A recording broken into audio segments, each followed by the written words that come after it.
In battle, the unseen enemy is always the deadliest. At 2300 hours on the night of September 6, 1776, as the colonies of the New World fought for their independence against Great Britain, His Majesty's ship Eagle sat moored off Governor's Island in New York Harbor. Lookouts aboard the warship, which served as the flagship of Admiral Richard Howe, soon noticed an object floating beside their ship, before it exploded after drifting into the East River. The British sailors aboard Eagle were blissfully unaware that they had just helped make history, for they had been the intended targets for the first ever submarine attack.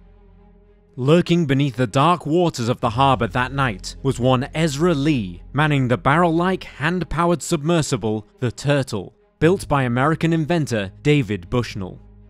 The attack on the Eagle may have been a failure, but it triggered a new age in naval warfare. And over the coming century and a half, the race was on to build bigger, better, and deadlier submarines by the world's navies, looking to take full advantage of the new craft's greatest asset: stealth.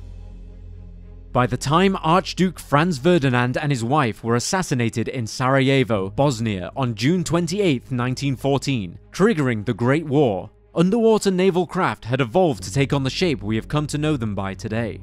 Unfortunately for many naval commanders, skepticism about the effectiveness of submarines was still high, and many thought they would only play a token role in the coming sea battles, which would, they believed, be dominated by the great battleships. It would not take long for such skepticism to be wiped out, as the submarine, particularly in Germany's fleet of U-boats, struck terror into the hearts of all who sailed at sea. In this episode, we are going to examine the events surrounding probably the most significant sinking of a ship by a U-boat during their entire conflict. It is an event which would have far-reaching consequences for the war, and beyond which wouldn't fully be realized until a generation later.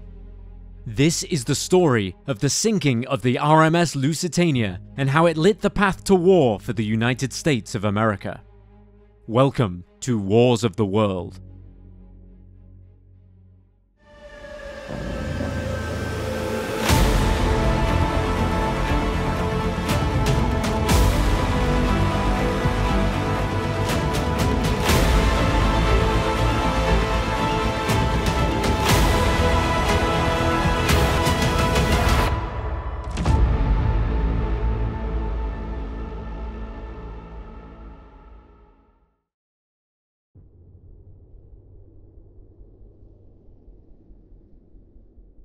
In 1904, Tsar Nicholas II's Russia found itself at war with the burgeoning Japanese Empire and instigated an emergency re-equipment program to combat the Eastern power in the Pacific. Russia had long lagged behind its European rivals in terms of its weapons technology, and so when a need for a fleet of submarines was sandwiched into the program, the Imperial Russian Navy turned to famed German company Krupp to manufacture 3 of them.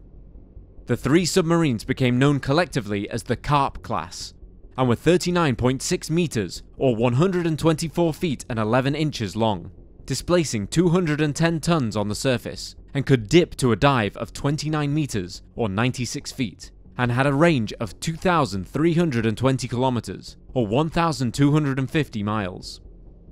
The sharp end of the Karps were their single 487mm or 18-inch torpedo tube, and 2 externally mounted torpedoes. The 3 Karp-class boats were completed too late to serve in the war with Japan, but their performance attracted the attention of the Imperial German Navy, who at the time were beginning to fall behind other major naval powers when it came to submersible craft, particularly their rivals with Britain and France. This was despite the fact that German industry were producing such modern designs as the Karps. Therefore, an order was placed with Krupp to build a slightly modified Karp-class for the German Navy, with this new boat being slightly larger, with longer range and its torpedoes all carried internally. Entering service on December 14, 1906, the new vessel was to act as the starting point for an eventual fleet of submarines, which the German Admiralty designated as Unterseeboots, which translates into German as Unterseeboots. Thus, to signal the beginning of this naval revolution, the new craft was designated as the U-1, with each following vessel increasing the number. Within 8 years, the Imperial German Navy had quickly caught up to its old rivals, employing 20 combat-ready U-boats upon the outbreak of war. At that time, The performance of such boats increased to such a level that already the U-1 was deemed obsolete. It would be less than 2 months into the war before they would cut their teeth in combat. On September 5th, 1914, the Royal Navy scout cruiser HMS Pathfinder was sailing off St. Abbs Head in the North Sea when it was spotted by U-21, captained by Otto Hersing, and attacked with a single torpedo. The torpedo struck near one of the Pathfinder's magazines, and the resulting explosion sank the cruiser within 4 minutes, taking 260 sailors to their death in the process. An alarmed British public were told that it was German trickery defeating an old ship, but in reality, the first vessel to ever be sunk by a German U-boat was the victim of the Royal Navy not fully appreciating the threat they posed and taking the necessary precautions. Then, just 2 weeks later, the true power of the U-boat would be appreciated when on September 22nd, 1914, 3 British cruisers, HMS Cressy and its sisters, Aboukir and Hogue, were attacked by U-9 as they sailed near the Broad 14s in the North Sea.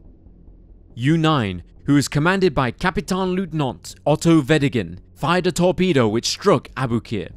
Believing that Aboukir had either struck a mine or suffered a magazine explosion, which was a frighteningly common danger at the time, the other 2 cruisers milled about trying to aid their stricken comrade, completely oblivious to the notion of a U-boat attack. Weddigen successfully attacked Cressy and Hogue, and all 3 12,000-ton ships sank with the loss of 1,459 lives. It was a stunning victory for a submarine, and the threat they posed would never again be challenged. However, sinking enemy warships is only part of the job of a submarine crew. Of greater importance was sinking enemy cargo and transport ships. German leaders knew that being a comparatively small island nation, Britain relied heavily on its empire for its power, and given how effective submarines were proving, it did not take long for them to formulate a plan to starve Britain into submission by strangling its shipping lanes.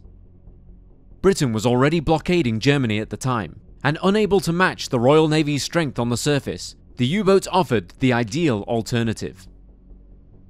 However, there was a problem for the submarine crews. While the technology of their trade had advanced considerably over the years, it seemed that the laws and rules governing their use were still being debated. In terms of how submarines operated, the closest surface comparison were cruisers, as these vessels often roamed the sea individually or in small groups, hunting merchant ships and generally avoiding combat with a main enemy force. However, cruisers couldn't simply attack any ship at will, and were governed by rules established in the 1899 Hague Convention. Cruisers were first required to order their targets to stop, whereupon they could be inspected for materials which could be used to support a war. Upon finding such materials, the ship became a legitimate target and could either be sunk after its crew had abandoned it, or sailed to a friendly port and interned. Cruisers could only fire on their targets without boarding it if the merchant ship refused to stop after being ordered to.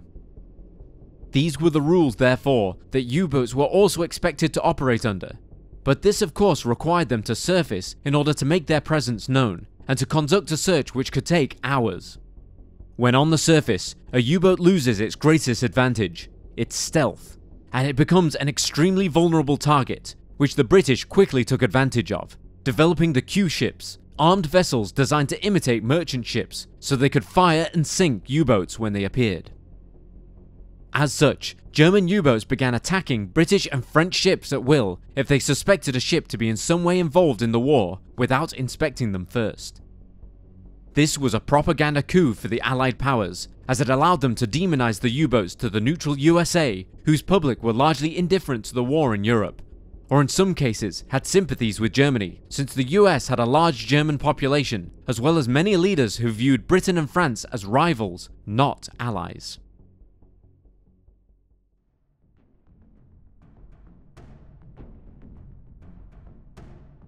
As the 19th century drew to a close, an uneasy peace was maintained between the empires of Europe, but that did not stop them from competing in other ways for industrial and economic dominance on the world stage, if nothing more than for individual prestige. One arena in which competition was especially fierce was in the realm of the ocean liners, and in particular on the lucrative North Atlantic route. As the first steps towards true economic globalization began, the ability to move people and goods between the old world of Europe and the new world of North America quickly and in bulk grew in importance, aided by the introduction of steam-powered vessels which were faster, stronger and less affected by the wind than the previous era's sailing ships. However, it was not simply enough to build a fleet of capable passenger ships to achieve that end. Each of the major European and American lines had to build the biggest, most luxurious and fastest ships afloat in an effort to attract the richest of both sides of the Atlantic, their patronage only enhancing their own reputations while proving their own national superiority.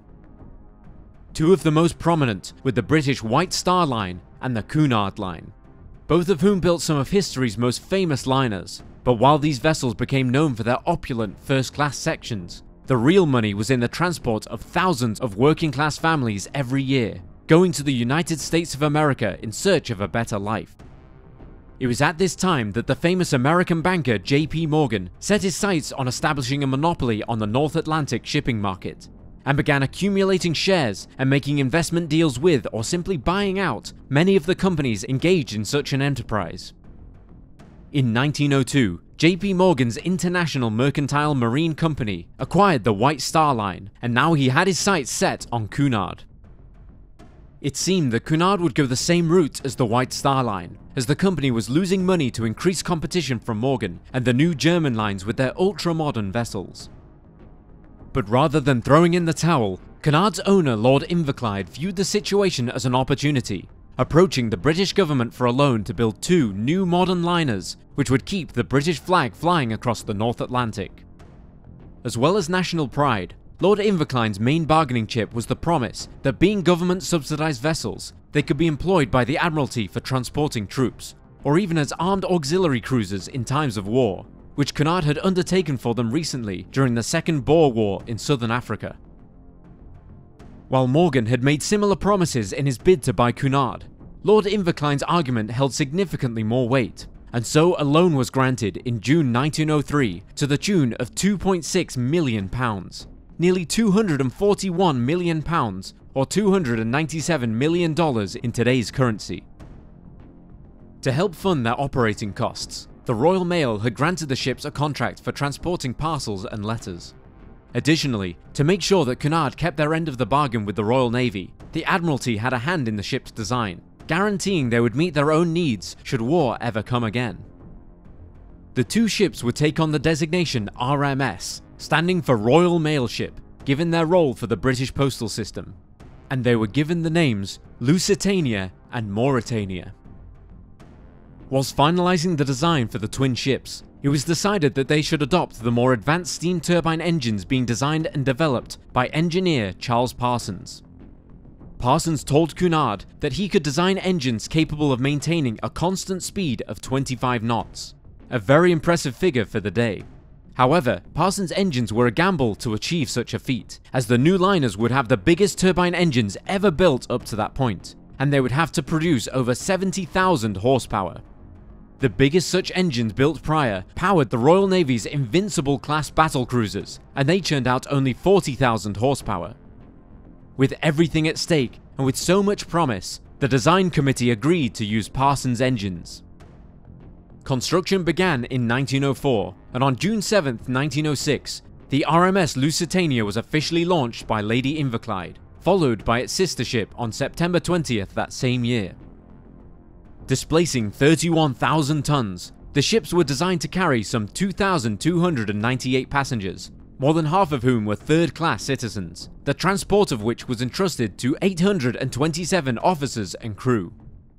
Lusitania and Mauretania comfortably achieved their planned speed of 25 knots, and were able to make 26 knots for brief periods when pushed in calm weather, allowing both vessels to share the coveted Blue Riband, an accolade afforded to the ships with the fastest crossing of the North Atlantic, with Mauretania's record holding in place for 20 years.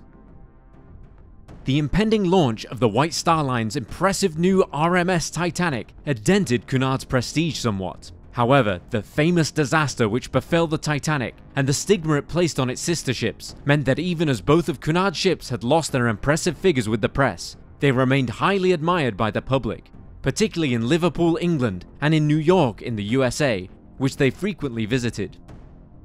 For the upper echelons of Anglo-American societies, they afforded them the life of luxury as they went on holiday or attended business trips across the pond as it became known. For those in third class, these beautiful vessels seemed almost magical as they opened the doorway to the promise of a better tomorrow.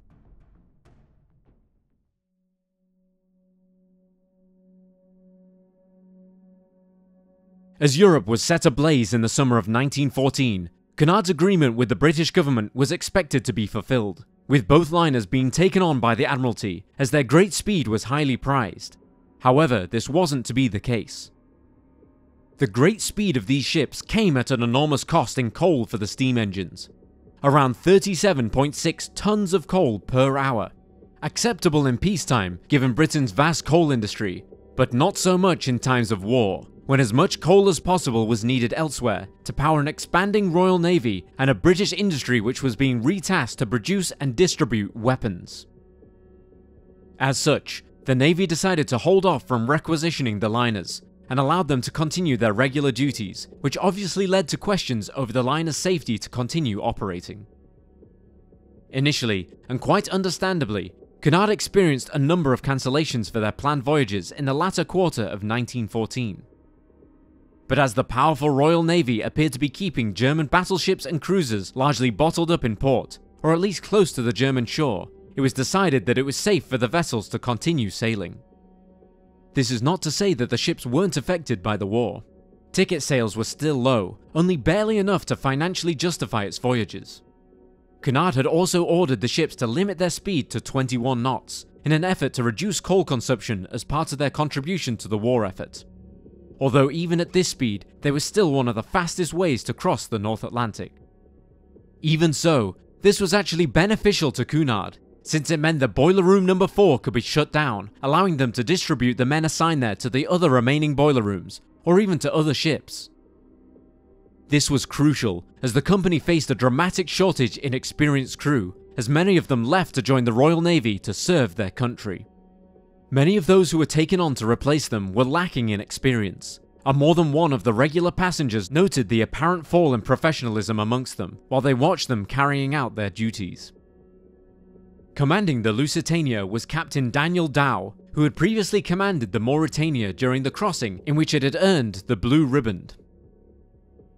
Hailing from Castle Bellingham, County Louth in Ireland, he was an experienced officer, having sailed with Cunard for 26 years. But after Germany declared the area around the British Isles a war zone on February 4, 1915, he found his vessel could now be considered a potential target.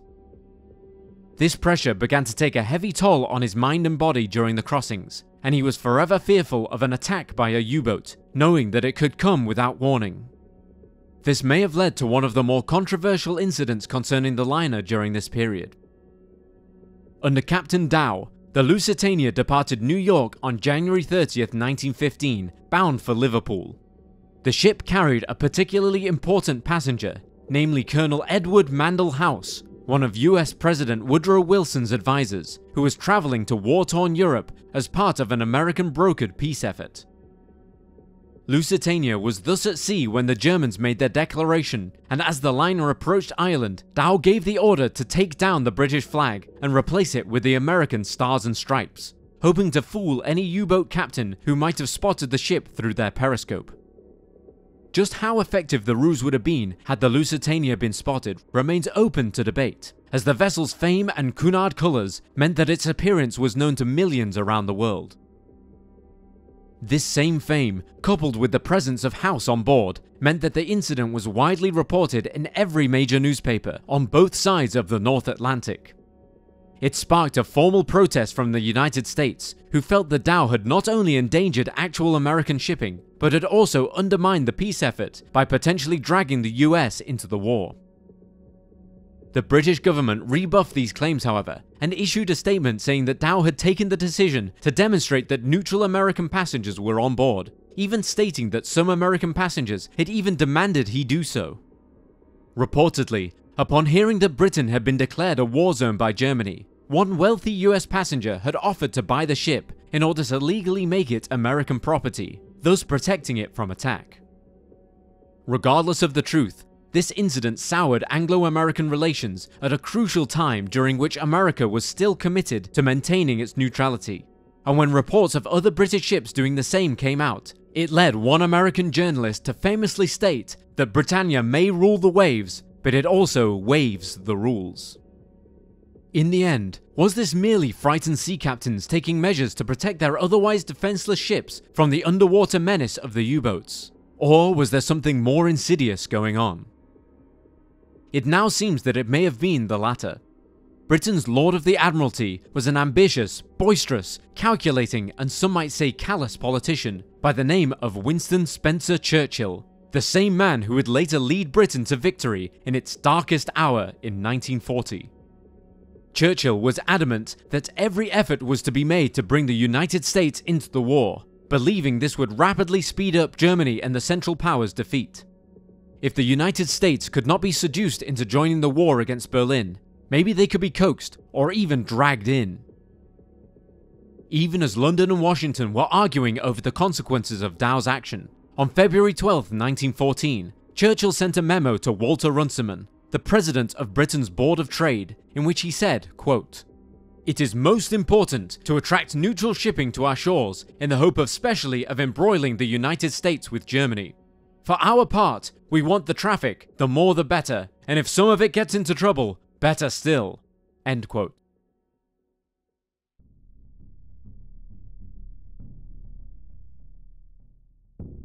The last crossing in the wake of Dow's controversial act, Lusitania became the most coveted target for German U-boat captains looking to make a name for themselves. In early March 1915, U-27 under Kapitänleutnant Berhard Wegener waited outside Liverpool for the better part of 2 days for the liner to arrive, passing up opportunities to sink other vessels near his position, for fear this would have scared off his prize. Giving up on March 5th, Wegener returned to Germany only for Dow to sail Lusitania into Liverpool the next day, trailing yet more controversy. It seemed that the Admiralty had arranged for an escort for Lusitania, but was unable to locate her due to confusion and a great deal of suspicion on the part of Dow and Cunard.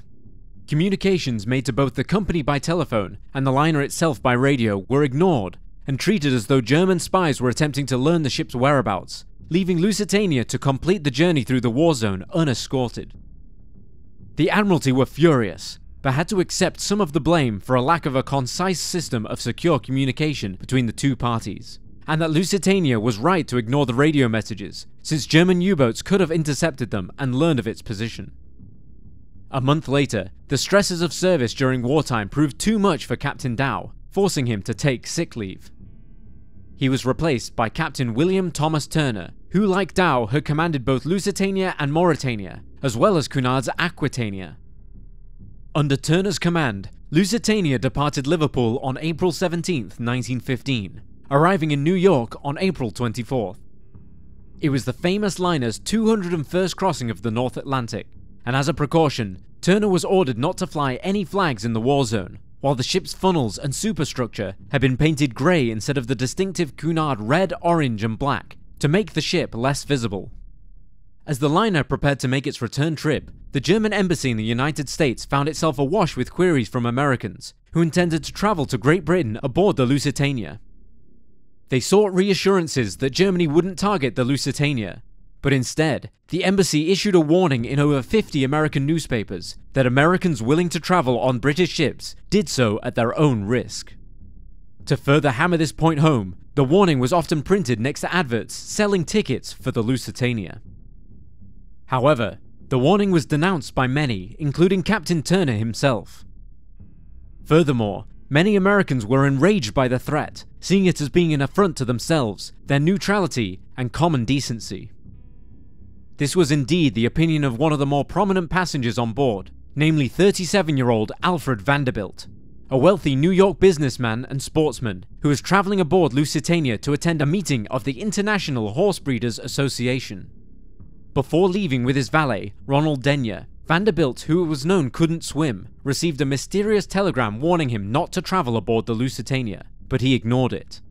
Another reason why so many may have ignored the warning was that also traveling aboard was writer Elbert Green Hubbard, who was traveling to Europe to interview someone very important regarding the war. the German Kaiser Wilhelm II himself. Set to depart at 1000 hours on the morning of May 1st, 1915, Lusitania was delayed by 2 hours in order to wait for 41 additional passengers who had lost their berth aboard the liner Cameronia, which had been pressed into service by the Admiralty. A rather unwelcome addition to the ship's manifest came in the form of 173 tons of American rifle ammunition and shells, which many feared made the Lusitania a legitimate target. Although, this was a drop in the ocean compared to the size of the weapon cargoes carried by actual freighters employed by the British government. Slightly later than originally planned, Lusitania left New York as it had done over 100 times prior, and set off into the North Atlantic eastward towards war-torn Europe. Then, barely a few hours into the voyage, news reached Turner of 3 stowaways found hiding in the steward's pantry. And not just any stowaways, these were Germans. The 3 men refused to reveal any details of what they were doing aboard, and so they were locked away in an empty cabin for the remainder of the crossing. Since the sinking, some historians have speculated that the 3 stowaways may have had links to steward John Neil Leach, who, while of British nationality, was known to have consorted with German sympathizers and spies operating in New York. Given all that had happened concerning the ship and the threat from the Germans, several passengers approached Turner requesting that they and the crew undertake lifeboat drills. This was only reinforced by some of the more experienced passengers, who noted that the quality of the current crew during the drills they had undertaken weren't as impressive as in the past. Turner refused, reassuring passengers that even with Lusitania's reduced speed of 21 knots, the liner was still faster than any U-boat, which could only make around 15 knots. The captain's confidence was reassuring to most on board, but still, as the ship neared the British Isles, many passengers took the added precaution of sleeping up on the deck, on chairs or in makeshift beds, not wanting to be trapped down below if they were hit by a torpedo or if they struck a mine. Back in Britain, within the Admiralty there were also growing concerns regarding the Lusitania. British intelligence had broken the German codes and were monitoring several U-boats circling the country like sharks on the scent of blood. One such U-boat, U-20, was proving particularly successful despite a slow start to its patrol off the coast of Southern Ireland. Under the command of Kapitän-Leutnant Walter Schwieger, the U-boat stopped and sank the schooner Earl of Lotham on May 5th, followed the next day by the freighters SS Candidate and SS Centurion, totaling over 11,000 tons of British shipping. Monitoring U-20's progress, there were suggestions that Lusitania be warned or even diverted out of the path of U-20's patrol area. However, there was some reluctance to do so. The information the British had gained from the broken German codes had to be used sparingly, for fear that it might tip off the Germans that they had been compromised, which would no doubt lead them to being changed. Therefore, a U-boat warning was sent to Lusitania on May 6th, followed by another message shortly after. But with U-boat warnings becoming an almost daily occurrence for ships around Britain, and with little useful information contained within them, Turner paid little attention to the messages. They simply told him what he already knew, that he was sailing into a war zone.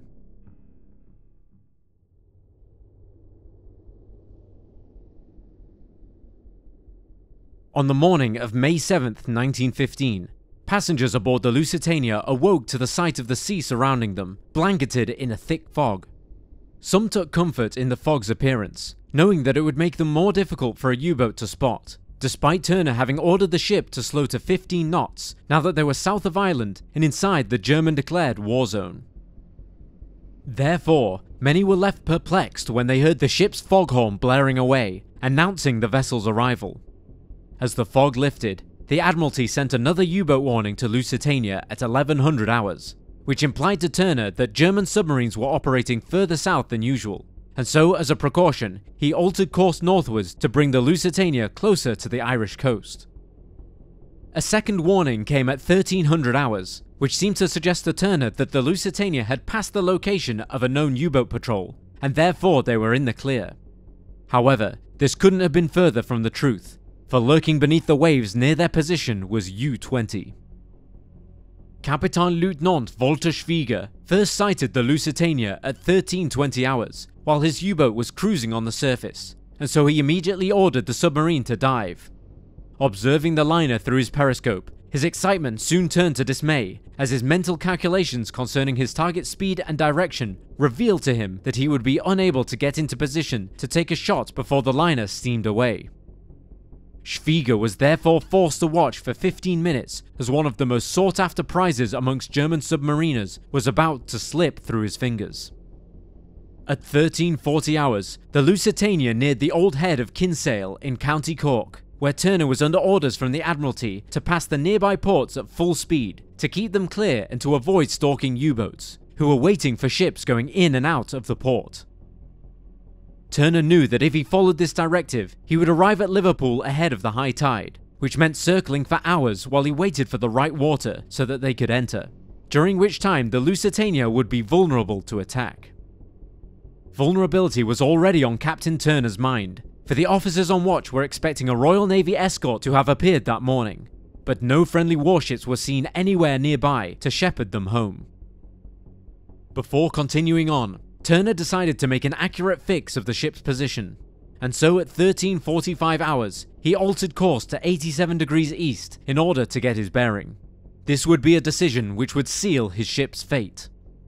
Spying the vessel through his periscope, Schwieger couldn't believe the lucky hand that fate was dealing him, as the liner turned eastward, bringing it into line for a torpedo shot. Schwieger ordered one gyroscopic torpedo to be made ready to fire, the torpedo men configuring it to run at a depth of 3 meters. As the distance closed to 700 meters, Schwieger gave the order which would change the course of the war. Fire. The torpedo was spat out of its tube and began running at speed towards its target, trailing a line of white foam in the sea behind it. Positioned on the Lusitania's bow was lookout Leslie Morton, who spotted the white line being drawn in the water towards them, and reported to the bridge that he thought 2 torpedoes had been fired at them from starboard. Another lookout, Thomas Quinn, who was in the crow's nest, also reported sighting the torpedo, but it was too late for the Lusitania to do anything about it. The torpedo struck the ship on the starboard side, detonating against the hull and sending a jet of water up the side of the ship, dislodging lifeboat number 5, throwing it over the side of the ship. Moments later, the ship was rocked by a second, much larger explosion, which many thought to be another torpedo, although even today, just what the cause of this blast was remains contested, the general belief being that it was some of the weapons being carried on board. Fearing the worst, Captain Turner ordered Quartermaster Hugh Johnston to turn the ship towards the Irish coast in an effort to beach their liner before it sank. But very quickly, all control was lost in the rudder as the hydraulics failed and the ship began turning hard to port. He therefore ordered the ship to be stopped to allow them to begin launching lifeboats. But the ship's engines didn't respond due to damage to their controls. Meanwhile, terrified passengers were crowding the lifeboat deck, demanding the crew begin launching the boats, most unaware that until Lusitania's speed dropped, doing so may see the lifeboats damaged or destroyed as they entered the water. On the bridge, a noticeable list to starboard could be felt, and Hugh Johnston reported that his commutator was reading that Lusitania was leaning over 7 degrees and increasing. As the list increased, but the lifeboats remained on board, the ones on the port side were now swinging inward, making them impossible to launch properly.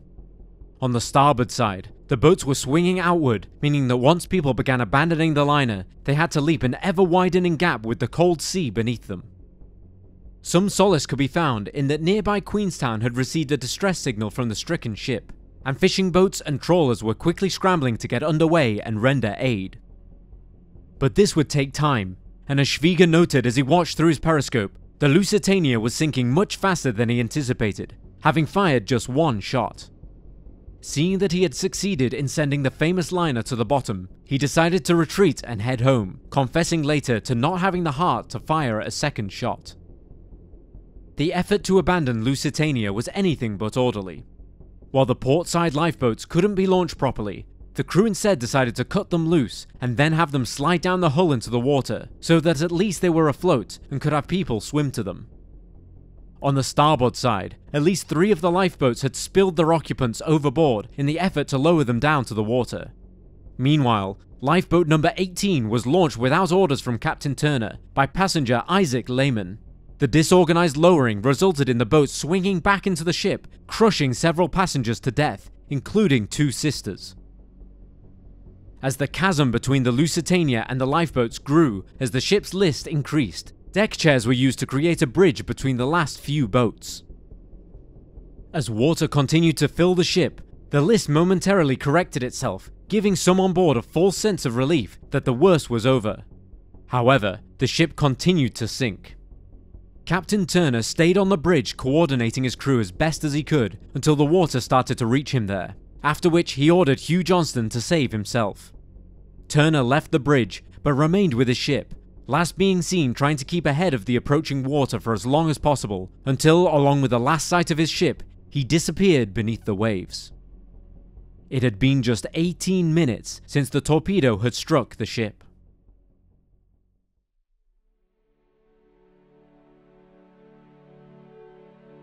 "1,960 passengers and crew were aboard Lusitania when it was hit by Schwieger's torpedo. Of that number, 1,193 people died, including 94 children, almost 3 in every 5. Among those who died included the 3 German stowaways and their suspected accomplice, steward John Neil Leach. Alfred Vanderbilt, who had received the mysterious warning prior to sailing, also perished, as did his valet Ronald Denyer. Elbert Green Hubbard, who was expecting to interview the Kaiser, was also lost to the sinking ship. None of their bodies would ever be recovered, and they are among 120 US citizens who perished. Almost immediately, there was international outrage over the sinking of the ship, particularly in the United States. President Woodrow Wilson tried to temper the growing anti-German mood which followed in the wake of the tragedy. But former President Theodore Roosevelt led a chorus of voices which demanded swift retaliation. Germany tried to justify its actions, claiming quite rightly that weapons were being carried on board illegally, while American passengers were also warned beforehand not to travel on British-flagged vessels. However, the emotion of the tragedy meant that anti-German sentiment began to take on a life of its own. The situation only worsened in August that year, when a German submarine sank the British ocean liner SS Arabic, prompting Wilson to threaten severe diplomatic ties with Berlin, which could lead to Washington declaring war. Following the sinking of the Arabic, Germany halted its unrestricted U-boat warfare policy, tempering Wilson. However, the Kaiser, under pressure from his generals, resumed the policy shortly afterwards in early 1917. Knowing this would invite American ire once more, he also proposed an alliance with Mexico, and with the threat of the war coming to its doorstep, the US Congress voted to declare war on Germany and the Central Powers on April 2, 1917. The Lusitania incident has since been credited as the reason for the US involvement in the Great War, and it is often mentioned in the same breath as Pearl Harbor. However, this isn't wholly true. The sinking of the Lusitania didn't force America's hand. Instead, it was a series of events which helped pave the way to America's involvement in the Great War.